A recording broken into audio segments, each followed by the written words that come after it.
when Grace got started back in 2000, and we came to Grace with a mission heart, totally, like I said, with a mission heart. And our biggest goal in that, or surrounding that, was number one, mission trips and outreach with folks in Haiti and in Mexico, and local missions, and with a lot of mission projects, so to speak, that were mainly hands-on. The mission dollars were secondary to hands-on, and that is my passion, is having people physically involved in going out and helping folks in serving Christ with your hands and your feet. Well, I think from the very beginning, Grace has always had a very strong heart for missions. I mean, people were active in that before they came to Grace, and that was one of the things I think that attracted a lot of people to Grace. As we leave this place and go on mission, we kind of let go, we kind of strip down of our titles. You know, we're not a cheerleader, a football player, a class president, or any of those. We leave all those roles behind and our expectations, and we really kind of get down to that inner person, I think, and begin to bond. Sharing our hearts is what happens. The heart for missions that exist at Grace has been reflected by just, again, how active people have gotten, whether it is Mexico or Haiti, or Jamaica, the youth group, or adults. Throughout the church, I think there's been a strong feeling that we needed to be involved in helping others, that we were so blessed, we have so much being here in North Raleigh, that we need to, share God's blessings with others. And, we went through some difficult financial times, and we had to cut back on some of the activities we do, but that heart was still there, that people were still involved. Even if we didn't have the financial resources, that didn't mean we didn't stop doing mission.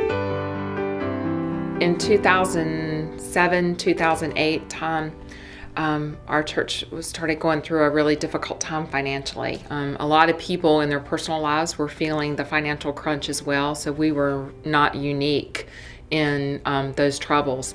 And it was during that time that the Board of Elders had to start making some really tough decisions about using the giving that was being given at that time and using it to the best of our abilities. What we wanted to do, what we yearned to do, what we thought was just godly desire to do, the money was not there to do it.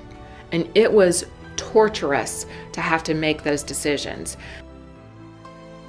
I think by taking away the money and the resources, both in staff and financially, God gave us an open slate to do missions differently. Coming down to basically zero enabled us as a family to say, what does missions mean to us, and how are we going to do this differently? Because the call on our life never changed. The call never changed on this family of Grace to be very missions oriented and very missions focused. So what we had to do was really pray, really get down on our knees and say, God, this is what we have. How do you want us to do it now?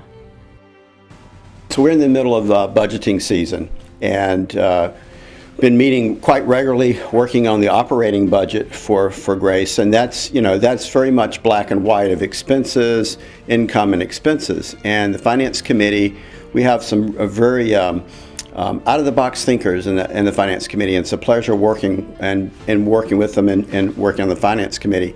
And in a discussion we came back is that the heart of Grace and the heart of all believers is missions and giving back and being the hands and feet of Christ. And so an idea was birthed of why don't we take some of the money that we need perhaps to have for a little cushion with the church and step out on faith and invest that into missions and ask the missions committee to move forward and to see what we can do about reviving our own hearts toward missions. And that the idea would be that would generate, it would put our hearts in the right place. It would put opportunities for all of our congregation to get involved in missions, which we really have a heart for. And then also, as a result of that, it would bring our community together, being the hands and feet of Christ. So I'm really pleased that these ideas came from members of the Finance Committee, thinking about not just the expenses of the church, but what could we do with taking our funds, taking the money that we had available, and reinvesting it into God's work with the understanding that that's in God's economy. Monies that we would need for operating the church would come back to us. I think what excites me about us being in a position to do all this again is that God has prepared us for this time. I feel as if we almost had to go through the period of withdrawal, maybe not withdrawal, but retrenchment that we had. And now God has prepared us for bigger and better things and to really step out and test our faith more than we ever have before. It was very, very exciting. Conversations of purely finances became very exciting about, that this could be the beginning of something that really was in the heart of what we should be doing for Christ and what we should be doing as a church. There's a newfound sense of excitement here at church as John and Kelly come in. And I feel that there's almost a rebirth of our church. And part of that rebirth is, I feel, a rebirth in our mission and outreach program, which has always been strong here at Grace, but I feel is in for a renewed sense of purpose. Jesus is alive and well here at Grace, in Haiti, downtown Raleigh, in Jamaica. Looking forward, I've never been more excited about what's happening with mission. Some of that is just that after the period of not having money, we suddenly are going to have more to spend, which means we can leverage our efforts more and do more. But it's still going to take people getting involved. The world of need is endless. So we need to stop asking if we're called into missions. What we need to start asking is, where are we called? Where are we called, Lord? Where do you want us to go? Where do you want Grace Community Church, this family of grace, where do you want us to serve? And when you start asking that question, he's going to answer. And that's the excitement. That's the beauty, because the possibilities really are endless. And it's not about a single project.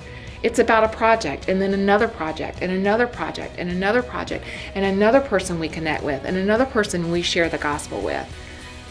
That's what it's about.